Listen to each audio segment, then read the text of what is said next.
Okay, so we are going to be learning how to make a sticker on Google Draw. So the first thing that you are going to need to do is figure out something that you will want to draw. So what you will need to do, let me share my screen.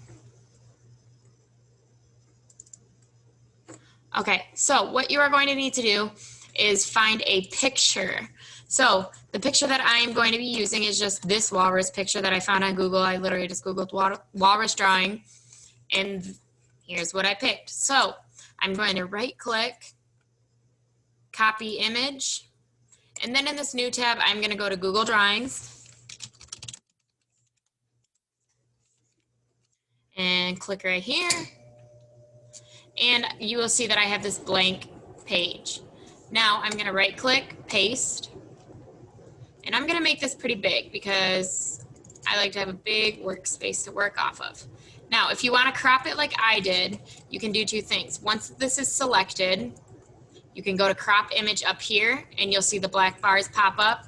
Or what I tend to just do for a shortcut, double click and it pops up, and you want to make sure you grab on these black tabs and not the blue boxes, because then that'll shrink your image instead of just cropping it. So I'm going to make this pretty big. All right. And then you can see once I start dragging it, these lines come up. That means that this is in the center, and that looks pretty good. So now you actually have to start drawing on it. Here, if you click up here and you hover over it, it'll say line. But when you drop down, there's a bunch of different tools to use.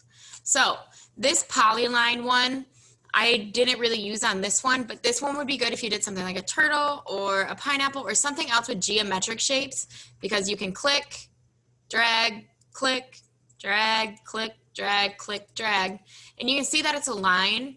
It's not going to become a shape until you put it exactly where you started, and then it becomes whatever geometric shape you have. I didn't use that because I don't have any really geometric looking shapes. And if I do, I just use the shape button, and I'll show you that. But I'm just gonna click delete because I don't need that.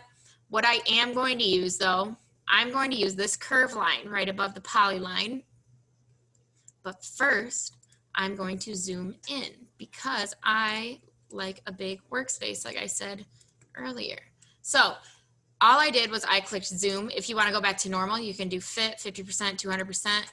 If you just click this magnifying glass, you can kind of hover and it'll zoom in wherever you want it. So I'm going to zoom in just a little bit on his snout here. And going back here, I'm going to click curve.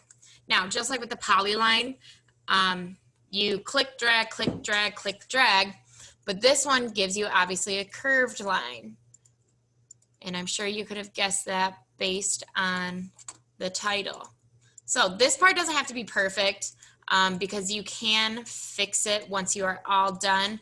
But you really want to make sure that you are clicking in just tiny sections so that you have more to work with. And I'll show you what I mean later. And I will talk about how to fill that in after it is done. So this obviously doesn't look very good. It needs to be adjusted.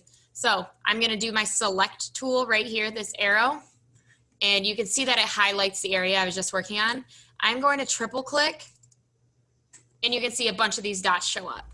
What you can do with these dots is when you click it, you can see that like a cross comes up. When the cross comes up, that means you can drag that dot, okay? So you can drag it and actually form it to how you want. You can move it up and down. You can take it way out here.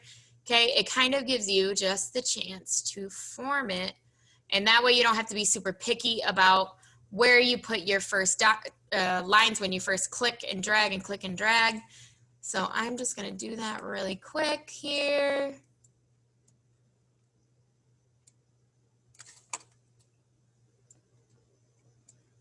All right, maybe fix that one.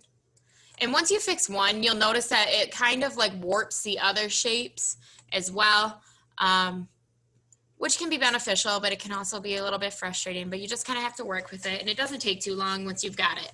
So now, once this looks better, and it looks more like his snout shape in general, I'm going to fill it in with a different color. So right up here, you can see this little paint bucket. This paint bucket does not show up until you have a shape. So if you don't have it right now, don't worry about it. You won't have one until you actually have a shape. So go to this fill color, this paint bucket, and you can pick any of these colors. If like this color, you're like, it's close, but I don't really like it. What you can do is you can go to custom in this plus button, and then you can drag this and make the color that you want. You can also make the colors more transparent, which just means more see-through. So like something like this. Okay, perfect, that looks great. So that is the curve button, and I might change that color later on, I'm not sure. So that is the curve line. Now what I'm gonna use, because walruses have whiskers, and I don't wanna sit there and like make all those tiny dots, so I'm gonna go to the scribble, okay? So I just drop down right where I found my curve, and I'm gonna go to scribble.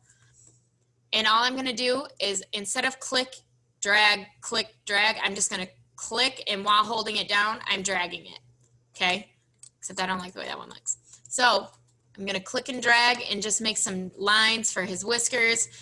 If you end up with like kind of a weird looking line, you can do the same thing. You can triple click on it, but this kind of automatically fixes your lines for you. It kind of smooths them out. If you notice that mine are a little bit funky and then they get smooth, it's automatically doing that for me. Okay, so you don't need to do that one.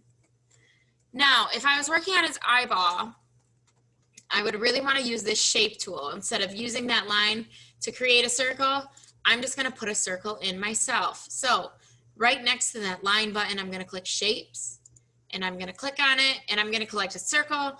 But there's a bunch of these different shapes that you can use. So I'm going to click a circle, and I'm going to drag it. And the same thing, if you triple click. Oh, come on. Okay. Maybe you don't triple click. Nope, this is the wrong one. You cannot triple click on this one. But when you do click it, you can expand it, shrink it, however you want. And then, of course, I want to change the color. And I think I'm going to make this actually, probably not that dark. But I'm going to go to custom, drag it straight down so that I just get a different shade of that same color. So it's a little bit darker. And then what I'm going to do is add another circle in there to kind of create his eyeball.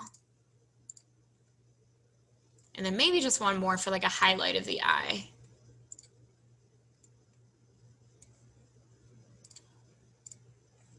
All right, so now that that is done, you would want to work on the body.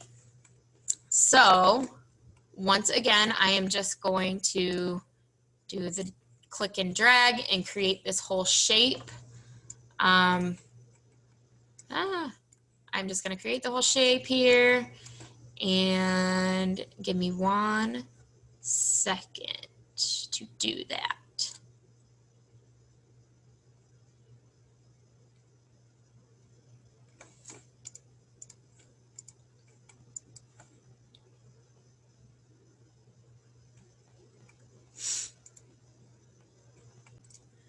All right, guys, so I just kind of filled in the rest of my walrus. I drew everything out. I added him popping out of the water down here, just using shapes in different colors and different fills. So you can see that I kind of fixed up his eye. I changed the color just a little bit here. But to make a sticker, normally when you look at a sticker, it has like a white outline. Okay, so what I'm going to do is actually insert a shape. And I'm going to put a square because I want just like a black background on this so I can really see what I'm doing. I'm going to go to fill, and I'm going to do this, but now the square is on top. So 2 things you can do. Well, 3 things, I guess. So order, and then you can do send backwards or just send to back. If you do send to back, it goes behind the whole thing. If you just do it send backwards, it only sends it behind one thing, like the very front thing. And if you want to just send it back, you can just hit control and then the down arrow key a bunch of times and get it to where you want it. But since I just want it on the very, very, very background, I am going to just click send to back, and there it is. So to create my white halo around it, for the outer edge, I'm just going to take this curve line tool and again, click and drag, click and drag, click and drag all the way around it to create a nice outline. And then I will show you when that is done. Okay, so